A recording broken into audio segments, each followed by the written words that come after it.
Ça veut dire quoi être leader aujourd'hui chez Nestlé ? Inspirant, acquis, rester dans sa zone de confort, se développer seul, accompagné, faux, authentique. Se développer seul ou être accompagné ? À titre de développement personnel, c'est quoi ta pratique ? La pratique, c'est généralement en feedback. C'est ce qui permet vraiment d'avoir la meilleure vision. Chez Nestlé, on fait quelque chose très bien avec les 360, ça se fait, c'est rapide. Je me rappelle de la première fois où j'ai fait un 360, j'ai failli tomber de ma chaise. C'était un réel choc de voir la différence d'intention par rapport à la différence de perception, justement. Moi, je réussis parce que j'ai une équipe derrière, parce que j'ai une organisation derrière, et puis j'ai des gens à qui je demande conseil de manière très régulière. J'ai un coach depuis que j'ai commencé ma carrière, donc c'est quelque chose qui est important pour moi, qui me permet de me garder, on dit en anglais, keep yourself on your toes, donc te garder alerte finalement par rapport à la réalité et puis t'accompagner dans les changements pro qui sont parfois complexes et puis t'aider à voir des choses qui sont pas forcément visibles. Il faut beaucoup le travailler, le leadership, parce que ça s'invente vraiment pas.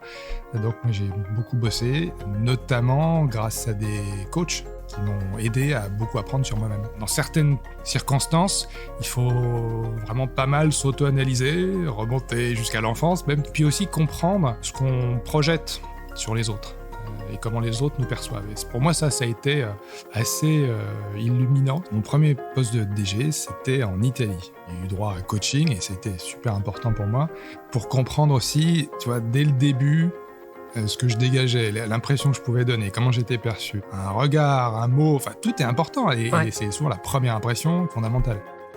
J'ai l'habitude de dire que ma femme est mon pilier, m'a aidé tout au long de ma carrière chez Nestlé à pouvoir me développer, à prendre de la maturité.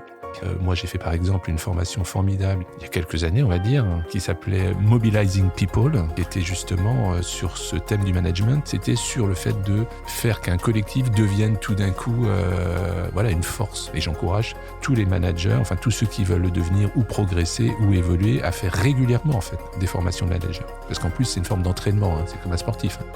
Je pense que je suis allée chercher tout ce que j'ai aujourd'hui. Et bien sûr, en fait, si j'ai réussi à avoir tout ça, c'est aussi parce que derrière moi, je savais que j'avais des gens qui m'entouraient et qui croyaient en moi. Et ça, je pense que pour la confiance en soi, c'est essentiel. Moi, j'adore ce que je fais.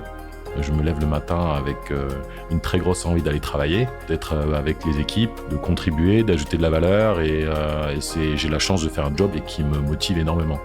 Et qui m'a toujours motivé parce que j'apprends, parce que je continue d'apprendre depuis le premier jour finalement. Nestlé, place à l'action.